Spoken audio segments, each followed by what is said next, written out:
ऊष्मा भाग 1। इस कहानी के उद्देश्य हैं क. गरम और ठंडी वस्तुओं में अंतर, ख. तापमान क्या होता है, ग. तापमान कैसे मापते हैं। नमस्ते दोस्तों, कितनी गर्मी है आज। मन कर रहा है कि ठंडी ठंडी आइसक्रीम खाऊं। कितने अचरज भरी बात है ना दोस्तों कि हमें गरम और ठंडी वस्तुओं का अलग एहसास होता है। पर हम ये अनुमान कैसे लगा लेते हैं कि कोई वस्तु गरम है या ठंडी। गर्मी के दिनों में हमें गर्मी लगती है और सर्दी में ठंड लगती है। हमें वातावरण का एहसास कैसे हो जाता है।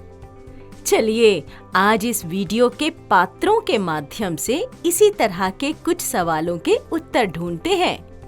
रमा और राजा स्कूल से दौड़ते हुए घर पहुंचते हैं। लगता है दोनों बहुत भूखे हैं। चलिए देखते हैं क्या चल रहा है। माँ, कहाँ हो तुम? जल्दी से कुछ खाने को दे दो, हम दोनों को बहुत भूख लग रही है। अरे आ गए बच्चों, चलो आओ। आज मैंने तुम दोनों के लिए गरम गरम पूरी और खीर बनाई है। आओ जल्दी से खा लो। वाह, मजा आ गया।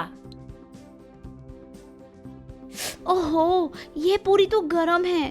तुम कैसे खा रहे हो राजा? तुम्हारी पूरी गरम नहीं है क्या? नहीं रमा, मेरी पूरी तो ठंडी है। माँ, ऐसा क्यों है कि वही पूरी मुझे गरम लग रही है और राजा को नहीं? हमें बहुत गरम या कम गरम का एहसास कैसे हो जाता है? पहले अपनी पूरी को फूंक कर ठंडी कर लो, फिर हम मिलकर एक प्रयोग करते हैं। दोस्तों, क्या आपको गरम खाना अच्छा लगता है या ठंडा? बहुत गरम खाने से तो मुंह ही जल जाता है। मैंने इन 3 बर्तनों में पानी भरा है। क्या अब तुम बता सकते हो कि कौन से बर्तन का पानी सबसे गर्म है? हाँ, ये दूसरे वाले बर्तन का पानी सबसे गर्म है क्योंकि उसमें से भाप निकल रही है। ओह, कितना ठंडा है। और ये ना ठंडा है ना गरम। तो क्या हम किसी भी चीज को छूकर पता लगा सकते हैं कि वो ठंडी है या गरम? नहीं राजा, मुझे लगता है कि वह खतरनाक हो सकता है।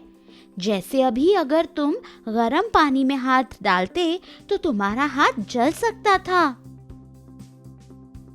हाँ, सही बोली तुम रमा, क्योंकि कई चीजें अत्यंत गर्म या ठंडी हो सकती हैं और उन्हें छूना संभव नहीं होता। हाँ, जैसे बर्फ। हाँ, बर्फ कितनी ठंडी होती है। कुछ देर पकड़ने से हाथ ही सुन्न हो जाता है। पर अगर कभी हम बर्फ के टुकड़ों को उठाते हैं तो वह जल्दी पिघल भी तो जाते हैं। हाँ, सोचो क्यों रमा? क्योंकि हमारे शरीर की गर्मी या वातावरण की गर्मी उसे पिघला देती है। अच्छा, इसका मतलब है कि यह जानने के लिए कि कौन सी चीज कितनी गरम है या ठंडी, हम सिर्फ अपनी इंद्रियों पर भरोसा नहीं कर सकते। दोस्तों, किसी वस्तु की निश्चित ऊष्मा उसके ताप से समझी जाती है, पर हम ताप कैसे मापते हैं? क्या हुआ राजा, खांस क्यों रहे हो? सुबह से बदन दर्द कर रहा है माँ। अरे, तुम्हारा माथा तो गर्म नहीं लग रहा। ठहरो, मैं थर्मोमीटर लाती हूँ। राजा, तुम्हें बुखार तो नहीं है? मैं तुम्हारे लिए अदरक वाली चाय बना लाती हूँ। रमा, तब तक तुम इस थर्मोमीटर को धोकर रख दो। इस थर्मोमीटर से कैसे पता लगता है कि हमें कितना बुखार है? इतनी छोटी सी कांच की ट्यूब है। कैसी हो रमा? कुछ परेशान लग रही हो। लगता है मेरे बारे में सोच रही हो। हाँ, मुझे अपने बारे में कुछ बताओ। तुम्हें ये तो पता ही है कि मेरा इस्तेमाल शरीर के तापमान को मापने के लिए किया जाता है। हाँ हाँ, पर यह यहाँ इस छोटे से बल्ब में ये चमकती चीज क्या है? यह मरकरी या पारा है। इस तरफ से जब माँ मुझे तुम्हारे मुंह या बगल में लगाती हैं, तब ये मरकरी फैलने लगता है और इस पतली नली की तरफ से प्रवेश करता है। जहां तक यह मरकरी फैलता है, वह तुम्हारे शरीर का तापमान दर्शाता है। यह तुम्हारे ऊपर C और F क्यों लिखा है? रमा, लंबाई को मापने की क्या इकाई है? सेंटीमीटर, मीटर आदि। सही। और ताप मापने के लिए डिग्री सेल्सियस और डिग्री फ़ारेनहाइट की इकाई का इस्तेमाल होता है। मानव शरीर का सामान्य ताप 37 डिग्री सेल्सियस या 98.4 डिग्री फ़ारेनहाइट है। बड़े काम की चीज हो तुम तो।